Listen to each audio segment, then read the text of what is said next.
Bonjour et bienvenue au compte-rendu de cette première rencontre sur le développement de public et sur la médiation culturelle, qui est entre autres portée par l'experte, consultante et artiste Eva Quintas. Eva Quintas qui s'intéresse aux politiques culturelles, à la médiation culturelle et aussi à la culture numérique.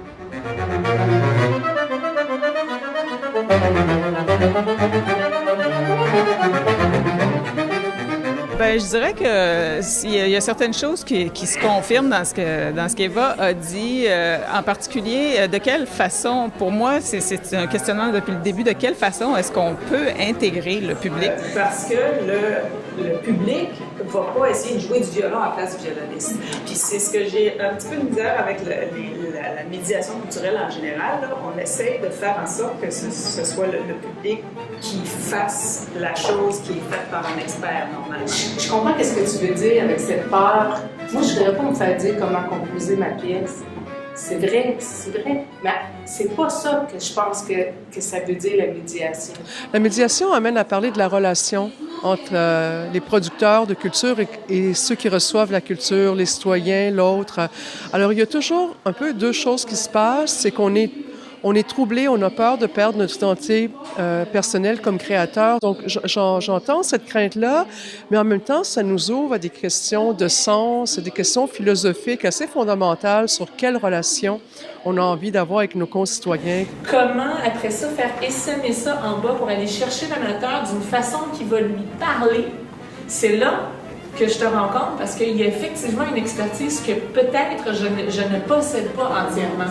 Et quand on fait des demandes de subventions, quand on se fait dire il faut que tu développes de la médiation, oui, je veux bien, mais comment et pourquoi autre que juste aller chercher un plus grand public puis s'assurer que je vais avoir quelqu'un dans ma salle?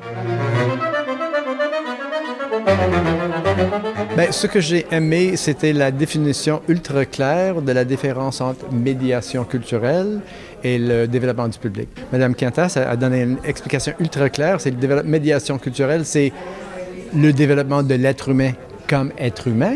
Le développement du public, c'est le développement de l'être humain comme consommateur de la culture. Ça fait 10 ans que ma compagnie gère des ateliers d'improvisation et de création pour des amateurs. Et ce que j'ai finalement compris, parfois il y a des amateurs qui jouent bien, parfois un peu moins.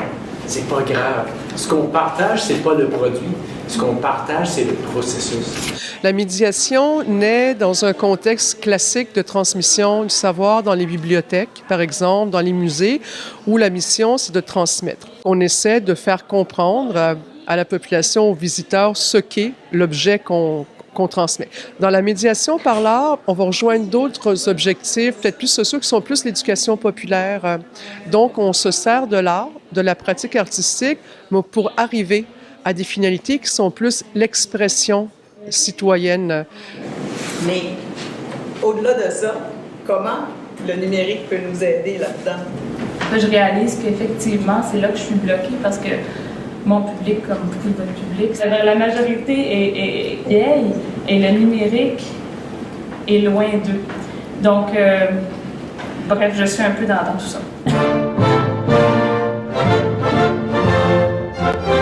J'avoue que j'ai été étonnée d'apprendre autant et avec autant de plaisir ce que fait l'Orchestre symphonique de Québec. Alors, la Galerie symphonique, c'est un outil numérique de médiation culturelle qu'on a développé avec l'entreprise Saga. Et en fait, c'est une plateforme numérique interactive qui permet donc de plonger à l'intérieur d'un orchestre symphonique. C'est de voir comment cet outil-là va pouvoir s'inscrire dans notre modèle d'affaires et va pouvoir être partagé donc aux autres orchestres. Alors, les objectifs, ce sont des objectifs de sensibilisation à la musique symphonique via le numérique. Et donc, on essaie de donner des informations donc, sur l'orchestre, mais de façon un peu originale en utilisant le numérique. Oui, c'est sûr que le partenariat dans le développement des projets numériques, c'est indispensable. On a besoin qu'il y ait des entreprises du numérique qui nous appuient dans ce développement. Il est certain que les organismes culturels, tout seuls, on ne peut pas monter de tels projets qui sont quand même assez dispendieux.